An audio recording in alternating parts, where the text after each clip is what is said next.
Gotona gikundi kia Azimio One Kenya Alliance baraba umete kire bunge ya Senate na kinyambunge nene wakwenda machokyo yora Thirikari kethira ichokanira kia uchumi bakiwa kana ibethirite bakiwa nende Thirikari tibatere gukarai kyo lota Thirikari nkurundi babatere kumenyeria Kenya ntairira bakethira baitu maira Anthony Kathenya na ndetoi leo ni leo inawezekana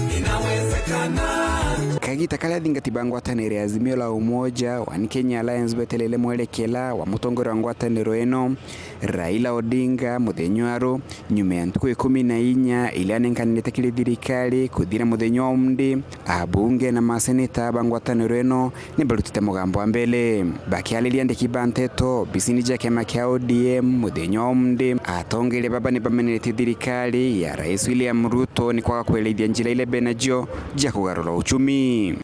We are tired of people,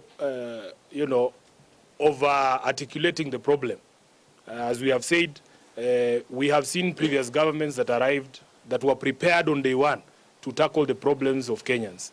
These matters cannot wait any longer because we represent people here in Nairobi, across the country. Kenyans are suffering. Kulingana na tongole baba batongelete ni seneta wa Nairobi Edwin Sifuna Thirikari ya Rais William Ruto ithirito kithiurukia Kenya kirendo ali mwanya ili amana kumenera rais wa ukabere Uhuru Kenyatta indi batikuelithia mibango lebe nayo ya gukiria uchumi. I have a shared concern that Kenyans are being lied to and taken round in circles, particularly on the issue of the economy.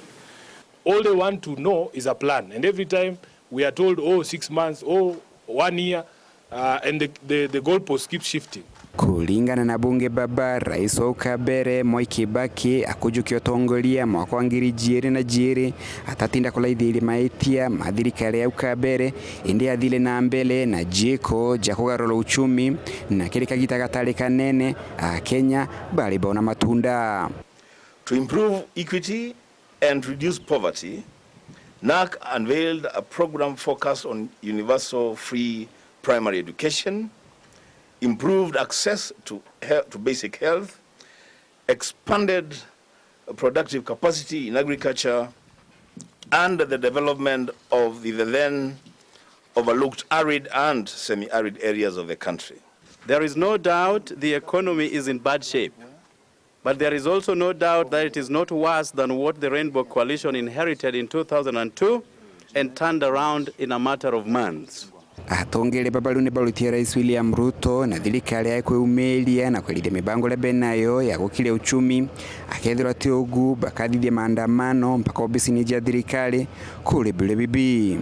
What we are saying is, if we as the representatives of the people have been unable to extract a plan from these people, from the so-called government of Kenya Kwanza, we will take our people to Professor Ndungu's office so that he can explain to Kenyans what the plan is in terms of economic recovery.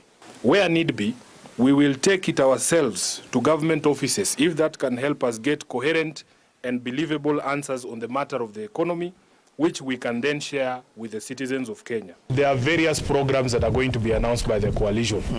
Part of that program will be announced tomorrow. Kuuma mji munene wa Nairobi, Beta Anthony Rangi wa Kathenya.